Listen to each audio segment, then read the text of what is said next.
Assalamualaikum and good day to everyone.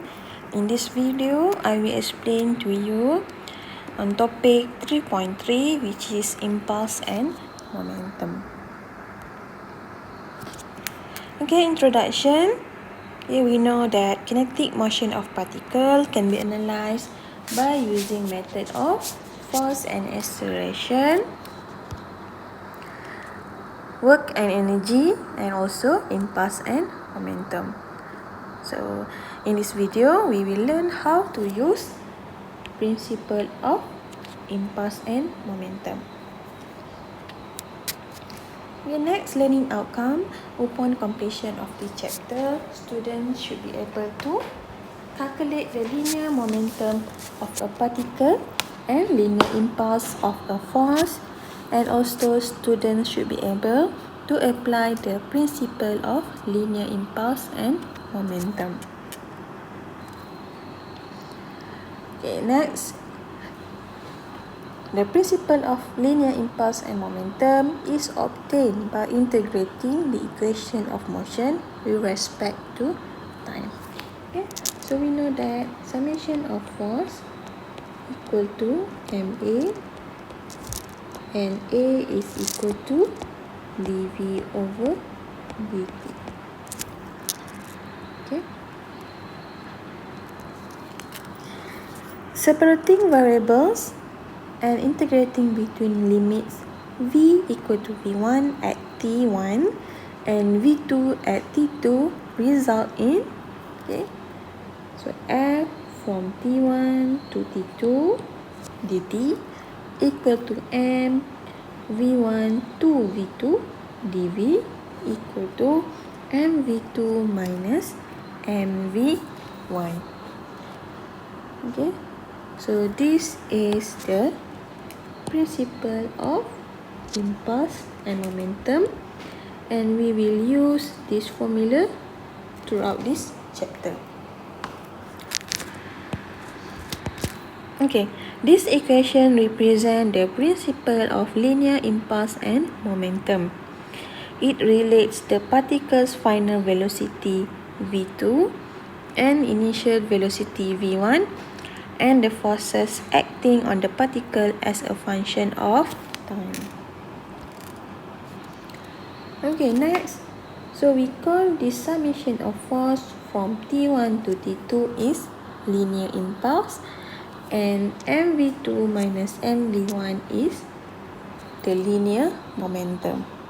Okay, the vector MV is called the linear momentum, okay, as we can see here, and we denote as L. Okay, this vector has the same direction as V. The linear momentum vector has unit of kgm over square. And next is linear impulse. The integral limit f dt is the linear impulse, denoted as L. It is a vector quantity measuring the effect of a force during its time interval of action. L acts in the same direction as F and has unit of Newton dot S or NS. Next, principle of linear impulse and momentum in vector form is written as, okay, MV plus limit from T1 to T2 FDT equal to MV2, right?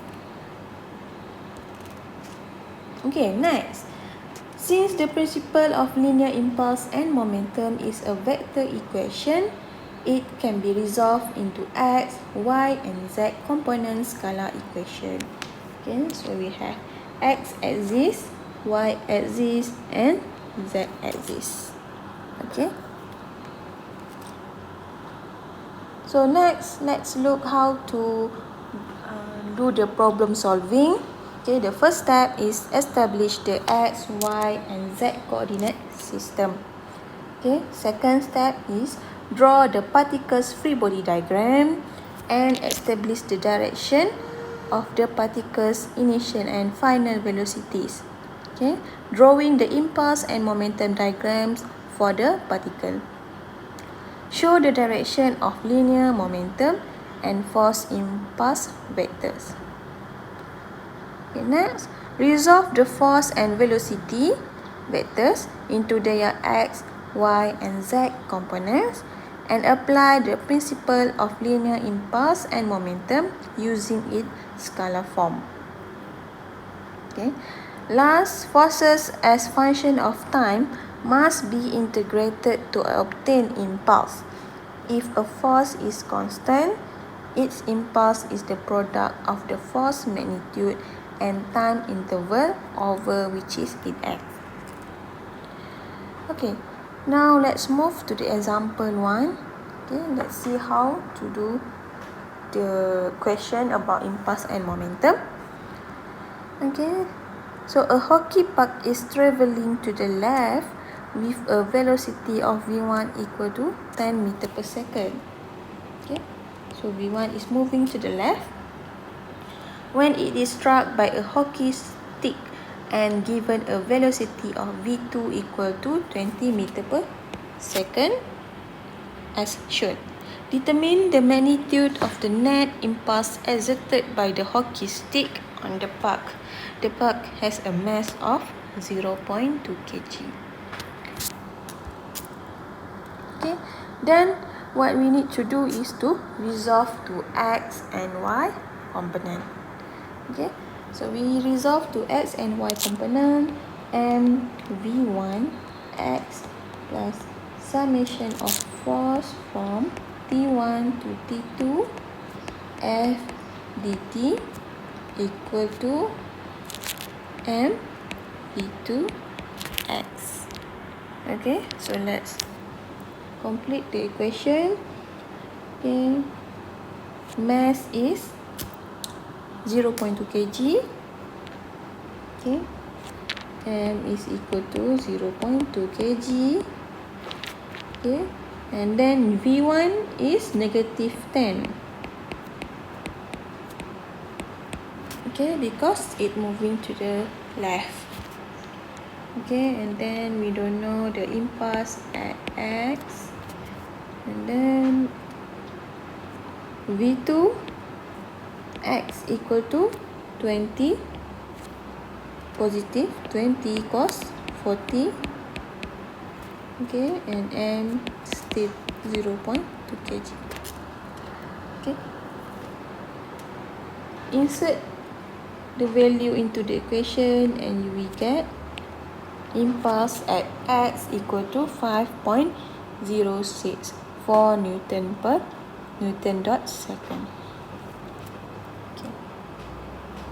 Next, for y component. Okay, y component, m 0.2 v1 y equal to 0. Okay, equal to 0 because v1 only involve x as this, and then v2y is sine, so 20 positive 20 sine 40.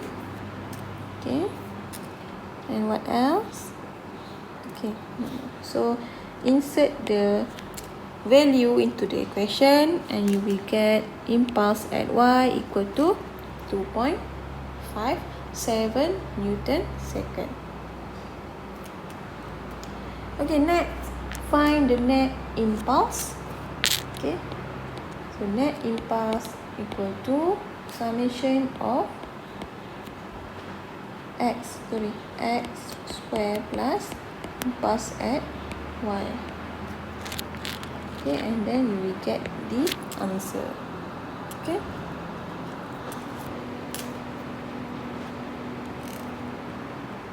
alright, so let's move to the example 2. The 50 kg crate is pulled by the constant force P. If the crate starts from rest and achieves a speed of 10 meter per second in 5 seconds, determine the magnitude of P, the coefficient of kinetic friction, between the crate and the ground is Vk equal to 0.2.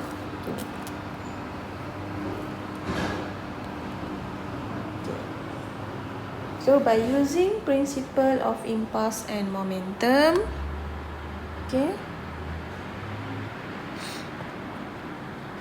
we know that mv plus summation of limit t1 until t2 f dt equal to mv2y. Okay, so resolve into x and y component. So first, let's do the y component first. Okay, so we know that v1 is starting from rest, so equal to 0 meter per second. Okay, and don't forget to draw free body diagram to know the force acting on it. Okay, so as you can see here, at y-axis is involved and P and also weight. Okay, so summation of the forces time, okay, time T. So N positive time T is equal to 5. Okay, the question mentioned T equal to 5 seconds. And then P positive P sin 30. Okay, here positive P sin 30 time T equal to 5 and minus 50 times 9.81, okay, mg time T, then equal to 0. Okay, so we could get the equation 1.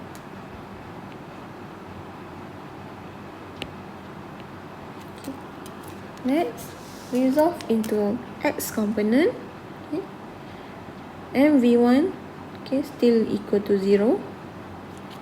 Okay, because starting from rest, and summation of force at x-axis. Okay, so at axis, you can see here is the friction and P. Okay, so P cos 30 times T is 5 minus, okay, 0.2 Newton times 5 equal to mv2x. So mv2 at x is 50 times 10. Okay, next you get equation 2. Okay, solving equation 1 and 2, you will get n equal to 3 at 7.97 and P equal to 205 Newton. Okay, please try do this example by yourself. Okay, and make sure you get the right answer. Next, you can try this exercise by your own, and you can ask me if you have any problem. Okay, so that's all for this video. Okay, next we will do the tutorial during next class. Okay, thank you for watching and good luck. Assalamualaikum.